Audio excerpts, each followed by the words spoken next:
Hello' everyone, আকৌ এটা নতুন মিনি ভ্লগ লৈ আহিলোঁ।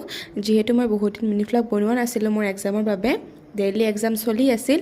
এয়া সন্ধিয়া লগৰজনীয়ে লগ ধৰিলে আৰু আমি দুজনীয়ে ওলাই গ'লোঁ। তাৰ কিবা এটা বোলে কাম আছিল, এয়া কামটো কৰি আমি বিশালত সোমালোঁ। মানে বহুত দিন অহাও হোৱা নাছিল বিশালত, কি কিনো কালেকশ্যন আহিছে চালোঁ। যিহেতু বিশালখন আমাৰ ঘৰৰ ওচৰতে হয়। তাৰপাছত এয়া তাই কিবা চাই আছে, তাইক মই এনেকৈ ৰখি আছোঁ। মোৰ আৰু কালেকশ্যনবোৰ সিমান এটা ভাল লগা নাছিল, মানে আগৰবিলাকেই আছিল। তাৰপাছত গ'লোঁ আমি ওপৰৰ পাৰ্টলৈ, মানে চাব আৰু কি খোৱা বস্তু আহিছে। তাৰপাছত দেখিলোঁ এয়া কিউট পুতলাবোৰ, কিন্তু পুতলাবোৰৰ প্ৰাইচবোৰ বহুত আছিল। ল'বৰ ইচ্ছা গ'লেও ল'ব নোৱাৰোঁ। তাৰপাছত ভাবিলোঁ আমি সোনকালে ঘৰত যোৱাই ভাল, যিহেতু একো লোৱাও নহ'ল আৰু ভোকো লাগিল। তাৰ বাবে এটা চিকেন পকৰি খাই ল'লোঁ। খাই পেলাই আমি ঘৰ আহিব ল'লোঁ। লওঁতে আৰু আমাৰ ঘৰৰ মাংস অলপ ল'ব লগা আছিল। মাংস ল'লোঁ, লৈ পেলাই মই ঘৰ আহি পালোঁ। যদি ভিডিঅ'টো চাই ভাল পালে লাইক, শ্বেয়াৰ এণ্ড ছাবস্ক্ৰাইব কৰি দিব। আকৌ এটা নতুন ভিডিঅ'ত লগ পাম। Bye bye.